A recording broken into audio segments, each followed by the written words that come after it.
reunidos em torno dos nossos pastores, nós iremos a ti.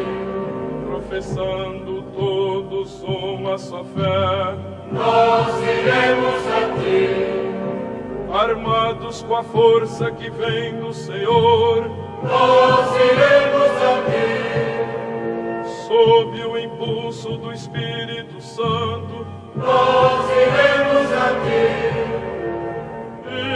Igreja Santa, Senhor do Senhor. Glória a ti, Igreja Santa, mocidade dos cristãos, e meus filhos hoje e sempre, vivam todos como irmãos.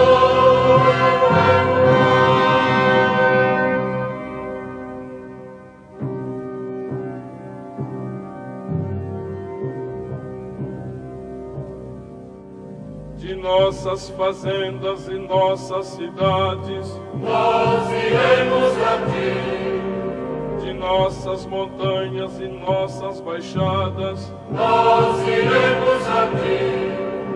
de nossas cabanas e pobres favelas, Nós iremos a ti. de nossas escolas e nosso trabalho, Nós iremos a ti. Igreja Santa, Senhor do Senhor. Glória a ti, Igreja Santa, mocidade dos cristãos, e meus filhos hoje e sempre, vivam todos como irmãos.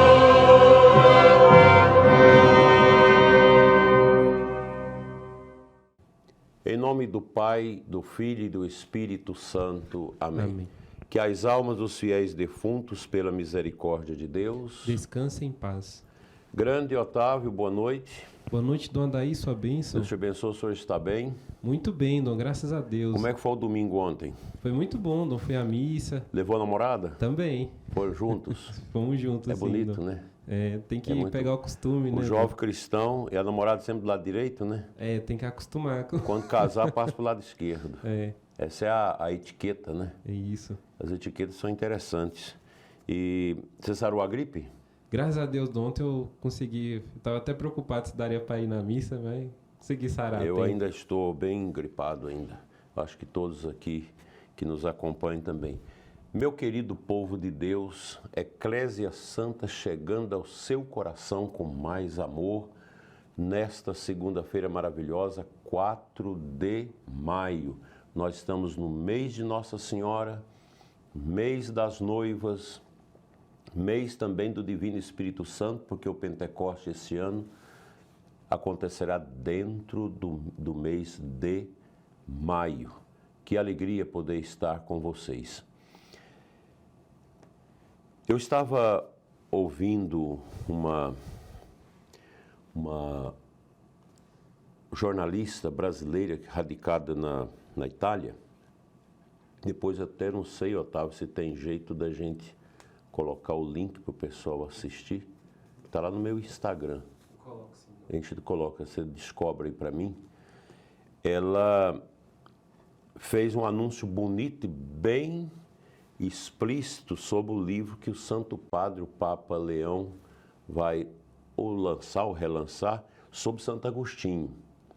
E esta jornalista, ela é uma pessoa muito competente e muito vivaz na sua intelectualidade. Ela faz nesta apresentação, está lá no meu Instagram, naquela, como é que é? Repostados, né? Republicados. Se você entrar no meu Instagram, do Adair, lá nos Republicados, você vai ver, logo na primeira lá, nós temos esta reportagem. E ela faz uma introdução muito bonita sobre a importância de Santo Agostinho, e o Papa quer mostrar isso. A importância do pensamento de Santo Agostinho para os dias de hoje. E ela traz o livro poderoso de Santo Agostinho, A Cidade de Deus. Quando eu estava no seminário, uns mais de 40 anos atrás, eu comecei a ler essa obra, mas não sei por que cargas d'água não terminei. E sempre eu tenho na cabeça a necessidade de ler essa obra de Santo Agostinho, e eu vou fazê-lo. Vou adquirir esse livro, A Cidade de Deus, que vale a pena a gente ler esses clássicos, porque os clássicos não morrem. Os clássicos, eles trazem bases fundamentais para a compreensão daquilo que deve ser o caminho nosso nesses tempos. É fundamental. Aristóteles não morre, Platão também não. Então, os grandes clássicos da filosofia e da fé católica, fé cristã, não morrem. Esses livros da patrística, Santo Agostinho, Santo Tomás de Aquino, que não é da patrística, já é mais recente, Santo Ambrósio, lá os grandes pilares da nossa fé, são bases elementares para a gente continuar entendendo o que é uma civilização. Hoje nós vivemos o vazio, a verdade é essa. Então, o Santo Padre traz essa obra, que vai ser muito importante, que nós vamos ver quando sai aqui no Brasil, mas eu aconselho vocês a escutar o que diz esta repórter, que eu esqueci o nome dela agora. Você não achou aí não, né, Otávio? Deixa eu pegar aqui, então. Dá uma olhada, o Otávio vai descobrir o nome e vai postar aqui embaixo. Eu acho que vale a pena vocês escutar, eu gosto muito, eu sigo essa repórter, que faz muito bem para a nossa compreensão de assuntos tão importantes dentro dessa nossa ótica conservadora, que valoriza os princípios. Eu, quando estudei no seminário, a palavra conservadora ela era extremamente negativa. Hoje a gente sabe que não. Porque o conservador é aquele que conserva os elementos preponderantes para a nossa vivência nesse mundo. Achou, Otávio? Sim, dona Karina Michelin. Micheline, né? Isso. Karine Michelin, está aí no Instagram, e ela fala da Cidade de Deus e mostra o livro. Fiquei apaixonado nesse livro, vê se eu encontro esse livro aí, né? Dom, inclusive, o YouTube está com uma ferramenta interessante aqui, onde vai ser possível o pessoal que estiver aqui nos assistindo comprar de uma forma mais facilitada o livro, direto aqui pelo um link vinculado ao canal. Inclusive, se eles comprar pelo link, eles vão estar ajudando também o canal do senhor. Ah, tem isso, é? Tem isso. Você inventa as coisas que eu nem sei. O pessoal acha aí? Isso, vai aparecer aqui para eles em algum cantinho aqui nesse momento que eu vou colocar. E aí, se eles comprar pelo local aqui que eu coloquei, vai estar ajudando tanto a pessoa que disponibiliza o livro para comprar, quanto o canal também do senhor. Que bom. Gente, é um livro grosso, mas vale a pena. Mesmo que você gaste 6 meses, 1 ano para ler esse livro, mas quem gosta da boa leitura, A Cidade de Deus, de Santo Agostinho, é extraordinária. E o Papa Leão quer dizer para nós que é uma obra, a obra de Santo Agostinho não está derrancada, não está vencida. Então, diante dessas incompreensões que nós vivemos hoje, toda essa cercania que a esquerda tem feito contra a história, hoje no café com o Otávio ali nós estávamos conversando, a gente lembrando da importância da música gregoriana e também da música dos templários, né? Dos cruzados, que a gente estudou isso como se fosse a coisa mais negativa do mundo. E hoje a gente sabe que não foi. Os templários, cruzados, a Ordem de Cristo, esses grandes movimentos que a igreja vivenciou na sua história, sob a orientação dos papas, teve grande significado e deixou legados culturais profundos, inclusive a boa música. Mas hoje, Otávio, nós vamos pegar o catecismo no 1351. É 48, Otávio. 1348. Nós vamos falar da sequência da celebração da Santa Missa, porque dentro do catecismo, nosso catecismo da Igreja Católica, meus irmãos, nós já estamos quase no meio do catecismo, desde a pandemia, que a gente está fazendo todas as segundas-feiras. e a gente vai falar dessa sequência da celebração. Mas eu quero trazer aqui na tela essa obra, como é que é o nome do autor? Eu esqueci aqui, Que coisa, Otávio, eu estava na cabeça e esqueci. Você vai Victor Meirelles. Isso, Victor Meirelles. Traz para a tela, Otávio, essa obra de Victor Meirelles. É uma pintura. É uma pintura sobre a primeira missa no Brasil. Quando que foi? 26 de abril de 1500. Nós já falamos desta obra aqui, mas naquele tempo não tinha nada de filmagem, não tinha nem fotografia, então tudo era retratado através do quê? Das pinturas. Então, esta obra de Victor Meirelles, ela é fundamental e ela faz parte desse arcabouço da história da igreja no Brasil.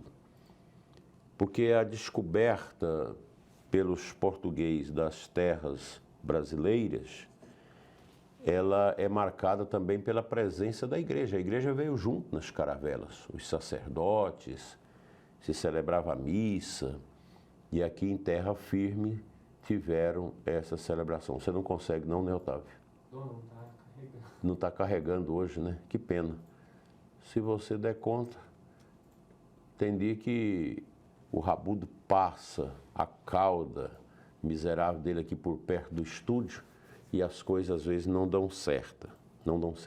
Essa gravura, ela é importante porque é uma missa na forma antiga da Reforma de Trento, né? E vocês veem aí a cruz, uma cruz alta, e o altar aos pés da cruz, e Frei Henrique de Coimbra, que depois ficou bispo lá na Europa, ele celebra a missa Versum Deo. Se a gente olhar pelo mar que está atrás, ali as montanhas que estão nesta obra, o que a gente vai perceber? A cruz, eles já naquele tempo já tinham uma noção por que rumo estava a Terra Santa. Então a cruz deve ter sido armada no rumo da Terra Santa, onde o Calvário de Cristo ocorreu, o Gólgota. Então aí a missa Versum Deo. O pessoal tem essa mania errada de dizer o padre celebrar a missa de costas para o povo. Não existe isso, gente. Isso é até um desrespeito à Eucaristia. O padre não celebrava a missa de costas. Era o povo com o padre de frente para a cruz. Rumo ao mistério. É o Versum Deo, de frente para Deus. O padre e o povo celebrando a missa de frente para Deus.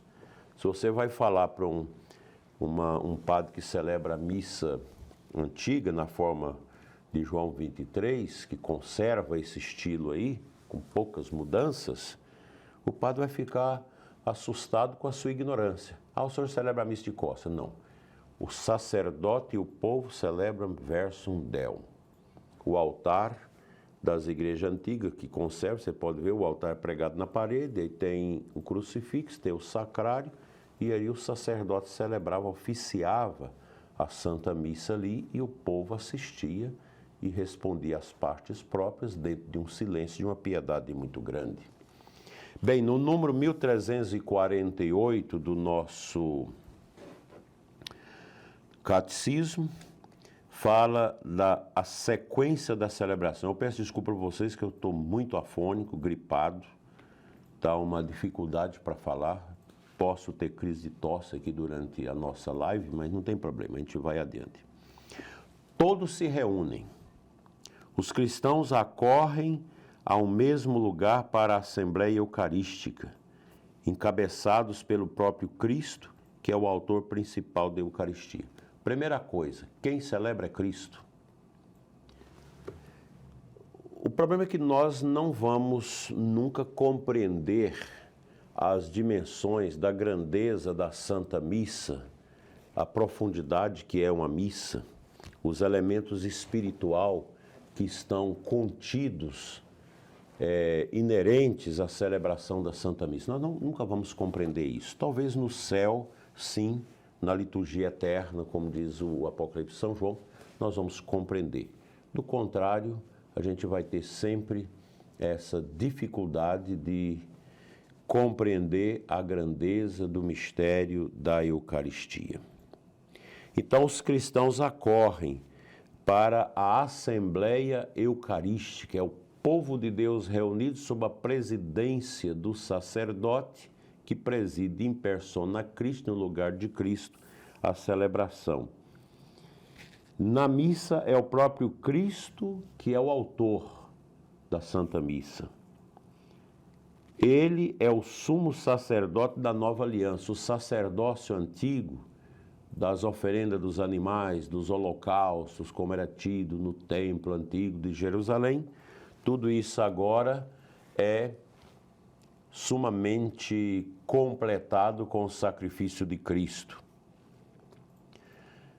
Tem um prefácio da Páscoa, eu usei ontem numa das missas, esse prefácio, que ele fala disso aqui. Cristo é ao mesmo tempo altar, cordeiro e sacerdote. Se no Antigo Testamento os sacerdotes sacrificavam os animais para fazer o holocausto, as abluções com o sangue dos animais, agora não, Cristo ocupa isso. Deus se rebaixa à condição de um animal para se imolar por nós. É Ele mesmo quem preside invisivelmente toda a celebração eucarística. Cristo é Ele que preside através do sacerdote. É o representante que o bispo ou presbítero, agindo em representação de Cristo cabeça, que preside a Assembleia. Toma a palavra depois das leituras, recebe as oferendas, profere a oração eucarística. Isso aqui é o mesmo esquema, tanto na missa nova como na missa antiga. Alguém pergunta, mas a missa antiga foi suplantada? Não, e nunca vai ser.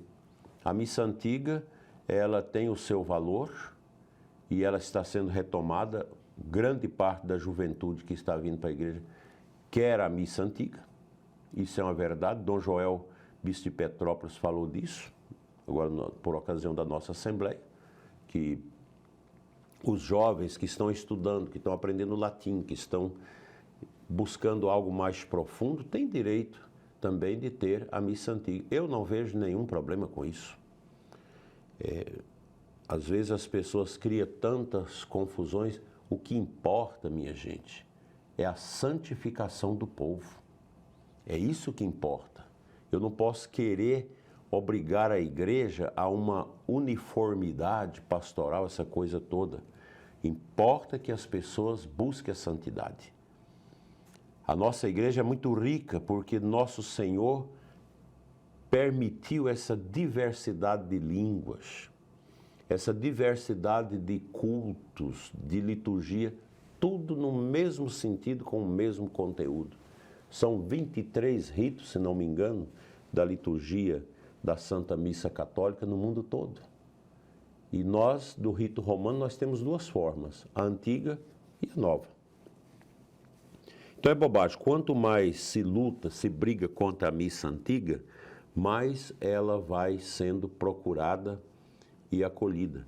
Não tem por que a gente ter essas resistências. Eu, quando conheci a missa antiga, com os encontros do Sumorum Pontífico, promovido pela administração apostólica de Campos, meu grande amigo e irmão Dom Rifan, Dom Fernando Rifan, o que aconteceu comigo? Ao conhecer a missa na forma antiga, eu passei a celebrar melhor a forma nova.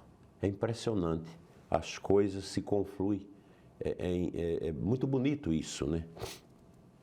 Então, para você que está aqui conosco, eu agradeço a presença de todos vocês, de todos os cantos do Brasil, que estão aqui rezando conosco, meditando essas coisas bonitas da nossa igreja. Muito obrigado. obrigado pelas orações. Quer dizer que o nosso programa hoje ele não é ao vivo, porque nós temos hoje a Páscoa dos Militares, aqui em Formosa, na paróquia São Sebastião, então, que coincide um pouco com o horário do Eclésia Santa, eu deixei aqui gravado para vocês com muito amor, certo de que essa meditação, ela vai ajudar vocês a compreender as riquezas que a Santa Missa traz para nós e que o Catecismo muito bem pontua. Então, agradeço ao Otávio, que teve essa caridade de organizar aqui o nosso programa, que será veiculado com muito amor, com muita dedicação. Então, todos tomam parte ativa na celebração, cada um a seu modo. Bonito isso aqui. Os leitores, os proclamadores da palavra, os que trazem as oferendas, os que dão a comunhão, todo o povo cujo amém manifesta sua participação. Qual é o amém mais importante da missa? É aquele amém antes do Pai Nosso, após aquela chamada oração doxológica, doxa, que significa ação de graça, louvor, entrega, quando o sacerdote reza por Cristo, com Cristo e em Cristo. O sacerdote oferece o sacrifício. Cristo está ali presente no sangue, no vinho como seu sangue, na hóstia como seu corpo, e é um momento muito rico e profundo, então o sacerdote oferece ao Pai. E a Assembleia diz amém, às vezes cantado, né? É muito solene isso, é grandioso, é estupendo, então é maravilhoso isso.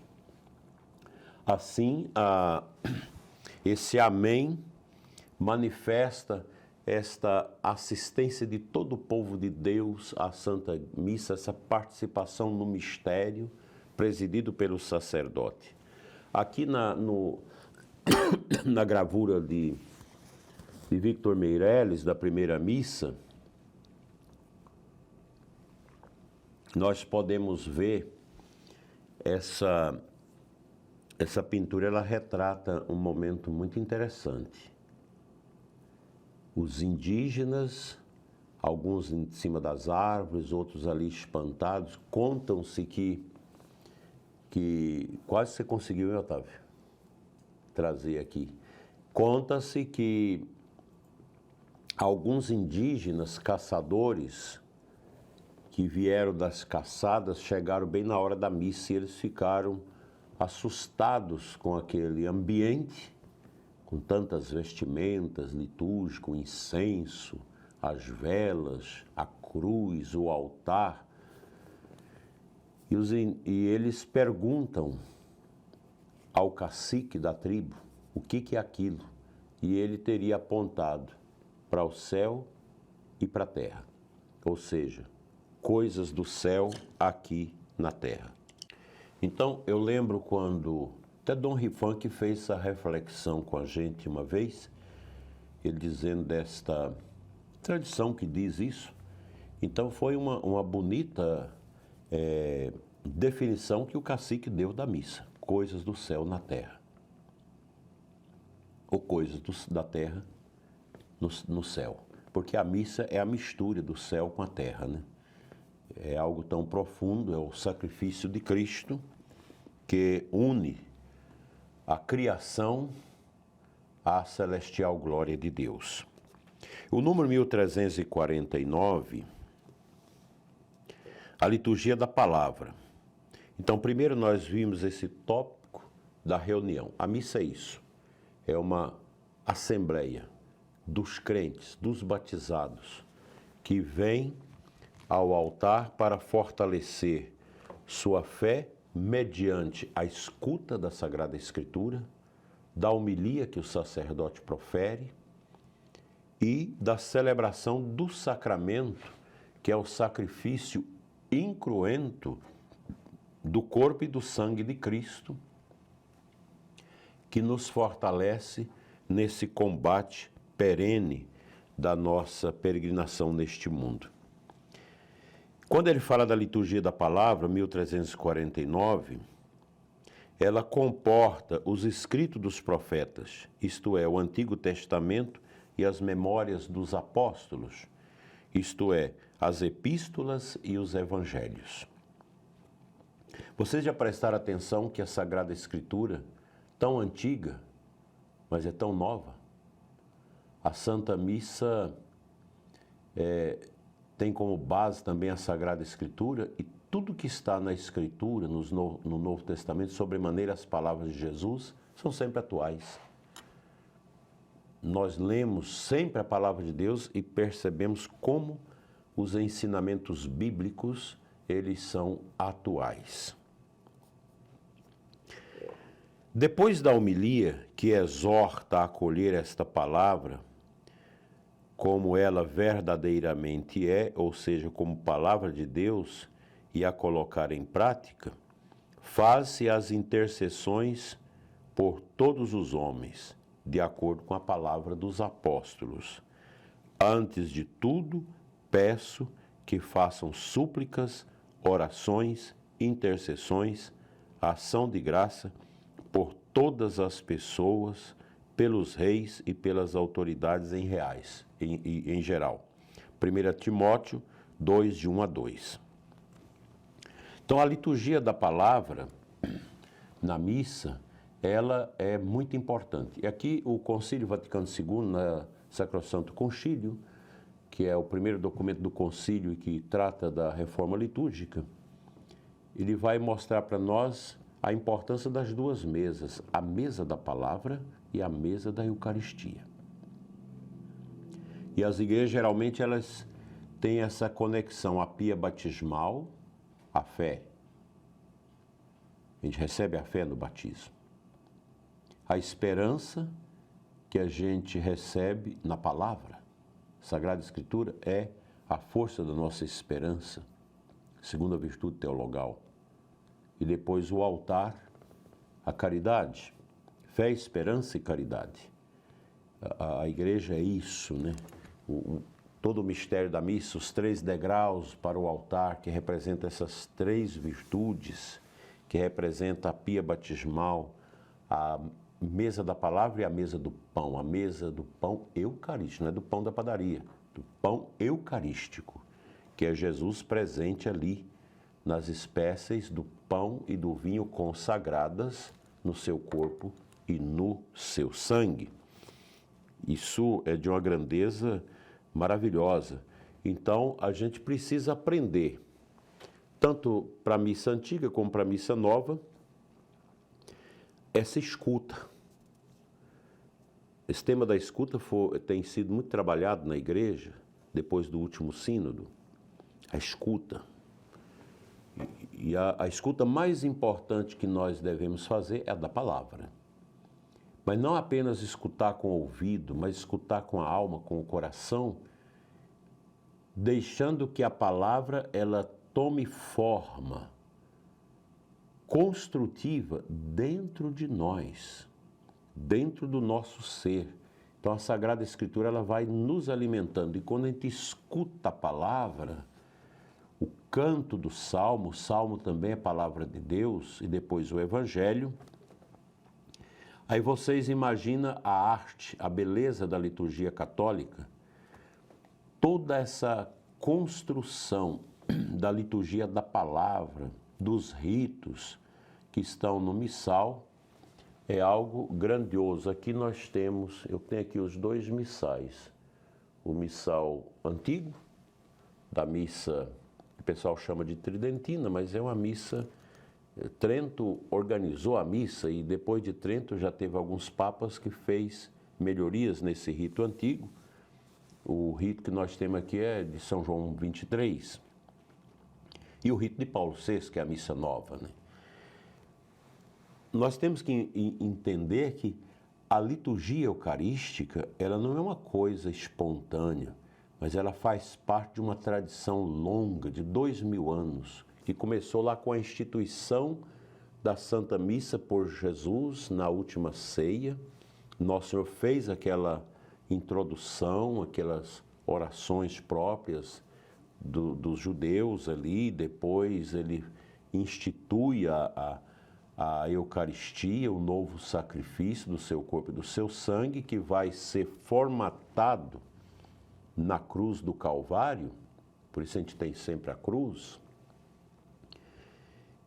Isso se torna a celebração da nossa salvação. E quando a gente vai à Terra Santa, a gente entende isso, os lugares da nossa redenção. Cristo nos redimiu e isso se expressa profundamente no Calvário, onde Ele se nos dá como vítima, como restauração, é um sacrifício vicário, Cristo morre no nosso lugar, e isso nós vivemos na celebração da Santa Missa, o santo sacrifício da missa. A missa não é um show, a missa não é um ato cultural, a missa é mistério. E a gente não pode esquecer isso. A missa é mistério. E a palavra de Deus, ela é muito importante para nós na celebração da Santa Missa, para a gente ter esta intimidade com aquilo que Deus quer exortar no nosso coração. No tempo da Páscoa, nós estamos vivendo as leituras correlacionadas a esse tema da Páscoa, como na Quaresma, as leituras próprias. Então, a liturgia ela é um construto de séculos, de milênios, que traz para nós toda uma amostragem da profundidade dos padres da Igreja, da revelação da Sagrada Escritura, da vontade de Deus e desta ritualidade que nós temos, que formata o mistério no nosso coração. A missa de ontem, se vocês lerem a oração do Oremos inicial e a oração pós-comunhão, são orações que estão todas voltadas para quem? Para os que renasceram na Páscoa, para aqueles que foram batizados na igreja, no mundo todo.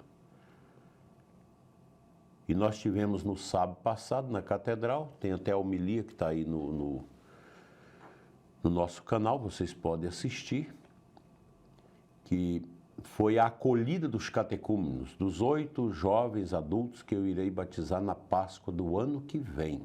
Então eles foram acolhidos na entrada da igreja, disseram o nome, se apresentaram, e depois o bispo interroga o que eles querem da igreja. Eles querem a fé, que é o batismo, e o que isso vai te dar? A vida eterna.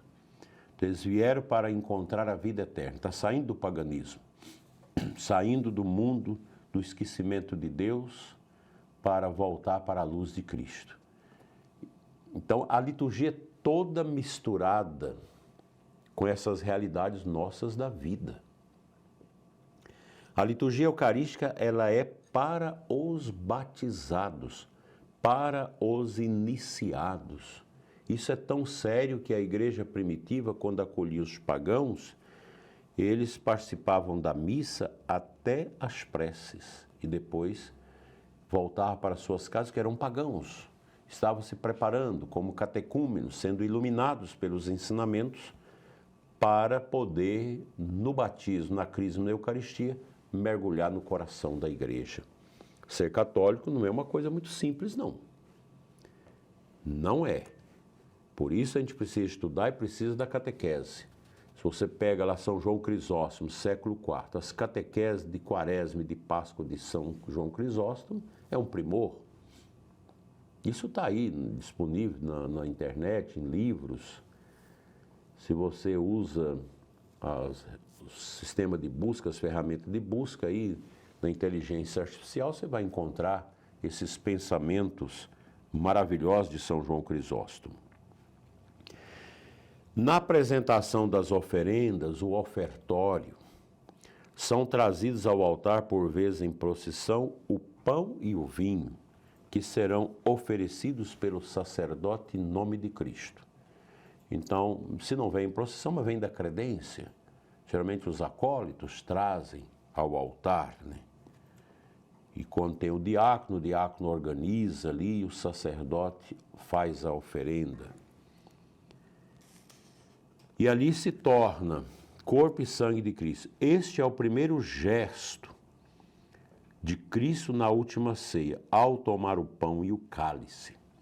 Esta oblação só a igreja oferece, pura ao Criador, oferecendo-lhe com ação de graças o que provém de sua criação. Nós estamos tendo muitos problemas de plágios, mundo afora. Igrejas, grupos, que eu não chamaria nem de igrejas, mas grupos livres aí que se passam por igreja católica, que usam os nossos ritos, compram os nossos paramentos, tudo aquilo que se usa na missa, e muitas pessoas confundem. É preciso entender. Nessa missa, entre aspas, que você foi, falou o nome do Papa? Falou o nome do bispo da diocese? Geralmente não falam. E tem desses grupos aí que até vende as chamadas hóstias consagradas pelo correio, que isso não tem nada a ver com a nossa fé católica. Tanto que nem o batismo deles nós aceitamos, em razão de muitas coisas e estudos que nós fizemos. Isso é uma outra longa história, não pode nem ficar falando muito disso, que dá problema, intolerância, essa coisa toda. Mas tem que dizer que a Igreja Católica, quem está fora da Igreja Católica não pode representar a Igreja Católica. A Igreja Católica dá um nome, né? Esta oblação só a Igreja pode oferecê-la. Só a nossa Santa Igreja. Quem diz isso? Santo Irineu de Lyon, século II, na sua obra Adversos Hereges. A apresentação das oferendas no altar assume o gesto de Melquisedeque e entrega os dons do Criador nas mãos de Cristo. Ele, em seu sacrifício, leva à perfeição todos os intentos humanos de oferecer sacrifícios. O povo da antiga lei fazia suas grandes peregrinações ao Templo de Jerusalém para oferecer os sacrifícios, para sangrar os animais e oferecer o sangue. Hoje isso já é superado. Desde o início, os cristãos levam com o pão e o vinho, no 1351, para a Eucaristia, seus dons para repartir com os que estão em necessidade. Esse costume da coleta, sempre atual, inspira-se no exemplo de Cristo, que se fez pobre para nos enriquecer. Os que possuem bens em abundância e aqueles que o desejam dão livremente o que lhes parece bem, e o que se recolhe é entregue àquele que preside. Este socorre os órfãos e as viúvas e os que por motivo de doença ou qualquer outra razão encontram-se em necessidade, assim como os encarcerados e os migrantes. Numa palavra, ele socorre todos os necessitados. É um costume hoje ainda nós temos nas nossas igrejas, a missa da caridade, por exemplo. Se traz o pão e o vinho ao altar, mas se traz na oferenda, não somente o dinheiro, mas você pode trazer alimento para os pobres. Nós vamos fazer uma oferta de sementes para os pobres agricultores plantarem. Então, isso era muito comum também na igreja primitiva, na igreja dos apóstolos, essa prática caritativa dos cristãos de socorrer os que sofrem. E sempre isso ocorre na igreja, em momentos de calamidades, que a gente faz esses recolhimentos de dons para socorrer os irmãos que estão em grandes necessidades. Que Deus nos ajude a compreender a Santa Missa. Eu agradeço a vocês que estão aqui conosco. Eu creio que estes ensinamentos nos ajudam. Muitos de vocês já sabem isso, mas é como eu sempre digo aqui para vocês, a nossa igreja ela é tão maravilhosa que ela constantemente nos chama a esta memória, para a gente nunca esquecer as coisas santas de Deus. Então, em razão da minha garganta ruim, e nós vamos fazer, Otávio, a oração das completas. E eu quero rezar por vocês que estão aqui conosco. E a gente vai estar, eu creio, na próxima segunda-feira, nós vamos estar ao vivo, inclusive respondendo as perguntas. Eu agradeço a todos que deixam aqui os seus likes, suas palavras, porque isso ajuda no engajamento do nosso canal. Essa plataforma aqui é duvidosa, não é só a mim, mas a todas as plataformas católicas, há sempre uma sonegação da plataforma. É a exclusão de quem não dá nenhum like, achando essa pessoa excluída. De repente as pessoas me ligam, fui excluído do seu canal, então tem que incluir de novo. Porque se é um canal de gente que só prega as misérias, só ensina as desgraças para os nossos jovens, como tem alguns dessas caretas da internet aí que com milhões e milhões de seguidores que só ensinam as nossas crianças misérias, esses nunca caem. Nunca caem. Mas um Frei Gilson da vida, do Adair, Padre Paulo Ricardo, Padre José Eduardo e tantos outros padres aí que estão fazendo um bem extraordinário nas mídias, com boas pregações, boas catequeses, isso não agrada o sistema. O mundo pagão não gosta disso. Então vamos firmar, dê o seu like, ver se você está inscrito e compartilhe também. A gente quer fazer essa campanha também de aumentar, de expandir um pouco, né, o nosso programa, oração da manhã, oração da noite, e também essa catequese que a gente faz de maneira muito humilde aqui às segundas-feiras. Eu gosto sempre de estar ao vivo. Hoje, infelizmente, por essa precariedade de agenda, não teve como estar aqui ao vivo com vocês, mas é como se eu estivesse. Porque a família Eclésia Santa é uma família amorosa e a gente ama muito vocês de todo o território brasileiro que estão inscritos no canal e nos acompanham. Muitíssimo obrigado. A oração de hoje, nas intenções de todos vocês e das suas necessidades, especialmente dos doentes. Vamos começar. Vinde, ó Deus, em meu auxílio. Socorrei-me sem demora. Glória ao Pai, ao Filho e ao Espírito Santo. Como era no princípio, agora e sempre. Amém. Aleluia. Aleluia. Peçamos a graça da purificação do nosso interior para bem celebrar esta oração. Senhor, tende piedade de nós. Senhor, tende piedade de nós.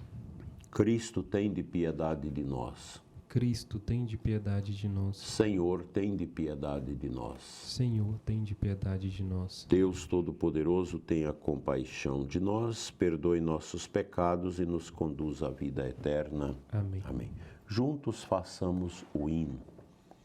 Ó Jesus, Redentor do Universo, Senhor, Verbo eterno do Pai, luz da luz invisível que dos vossos remidos vigilantes cuidais. Vós, artista do mundo e de todos os tempos, sinal divisor, no silêncio da noite renovai nosso corpo que lutando cansou. Afastai o inimigo, vós que os fundos abismos destruís, ó Jesus. Não consigo o maligno seduzir os remidos pelo sangue da cruz. Quando o corpo cansado for de noite embalado pelo sono e a calma, e de tal modo adormeça que ao dormir nossa carne não cochile nossa alma. Escutai-nos, ó Verbo, por quem Deus fez o mundo e o conduz e mantém. Com o Pai e o Espírito vós reinais sobre os vivos pelos séculos. Amém. Salmo 85, oração do pobre nas dificuldades. Antífona. Aleluia, aleluia, aleluia. Inclinai ao Senhor vosso ouvido, escutai, pois sou pobre e infeliz. Protegei-me que sou vosso amigo e salvai vosso servo, meu Deus, que espere e confia em vós. Piedade de mim, ó Senhor, porque clamo por vós todo dia. Animai e alegrai vosso servo, pois a vós eu elevo a minha alma. Ó Senhor, vós sois bom e clemente, sois perdão para quem vos invoca. Escutai, ó Senhor, minha prece e o lamento da minha oração. No meu dia de angústia eu vos chamo, porque sei que me haveis de escutar. Não existe entre os deuses nenhum que convosco se possa igualar. Não existe outra obra no mundo comparável às vossas, Senhor. As nações que criastes virão adorar e louvar o vosso nome. Sois tão grande e fazeis maravilhas, vós somente sois Deus e Senhor. Ensinai-me os vossos caminhos e na vossa verdade andarei. Meu coração orientai para vós, que respeite, Senhor, vosso nome. Dou-vos graça com toda a minha alma, sem cessar louvarei vosso nome. Vosso amor para mim foi imenso, retirai-me do abismo da morte. Contra mim se levantam soberbos e malvados me querem matar. Não vos leve em conta, Senhor. Vós, porém, sois clemente e fiel, sois amor, paciência e perdão. Tende pena e olhai para mim, confirmai com vigor vosso servo, de vossa serva o filho salvai. Concedei-me um sinal que me prove a verdade do vosso amor. O inimigo humilhado verá que me destes ajuda e consolo. Glória ao Pai, ao Filho e ao Espírito Santo. Como era no princípio, agora e sempre. Amém. Aleluia, Aleluia, aleluia, aleluia. Leitura breve 1 Tessalonicenses. Deus não nos destinou para a ira, mas para alcançarmos a salvação por meio do nosso Senhor Jesus Cristo. Ele morreu por nós, para que, quer vigiando nesta vida, quer adormecidos na morte, alcancemos a vida junto dele. Senhor, em vossas mãos eu entrego o meu espírito, aleluia, aleluia. Senhor, em vossas mãos eu entrego o meu espírito, aleluia, aleluia. Vós sois o Deus fiel que salvastes vosso povo. Aleluia, aleluia. Glória ao Pai, ao Filho e ao Espírito Santo. Senhor, em vossas mãos eu entrego o meu espírito, aleluia, aleluia. Salvai-nos, Senhor, quando velamos, guardai-nos também quando dormimos. Nossa mente vigie com Cristo. Nosso corpo repousa em sua paz. Aleluia. Todos juntos. Deixai agora o vosso servo ir em paz, conforme prometestes ao Senhor. Pois meus olhos viram vossa salvação, que preparastes ante a face das nações, uma luz que brilhará para os gentios e para a glória de Israel, vosso povo.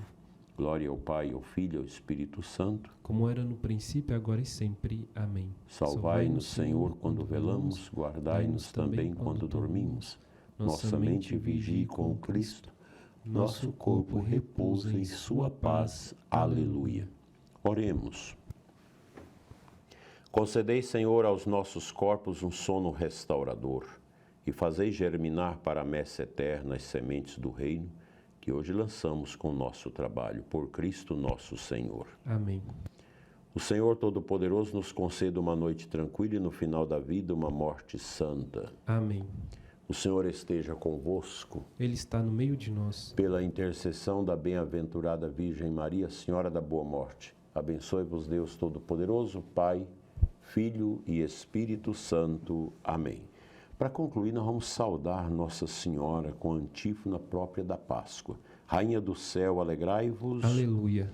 Pois o Senhor que mereceste trazer em vosso seio, aleluia, ressuscitou como disse. Aleluia. Rogai a Deus por nós. Aleluia. Aleluia. Povo santo de Deus, fiquem em paz, tenham todos um bom descanso, uma boa noite, uma boa semana de trabalho. Uma alegria estar com vocês. Fiquem com Jesus e Nossa Senhora. Glória a Deus.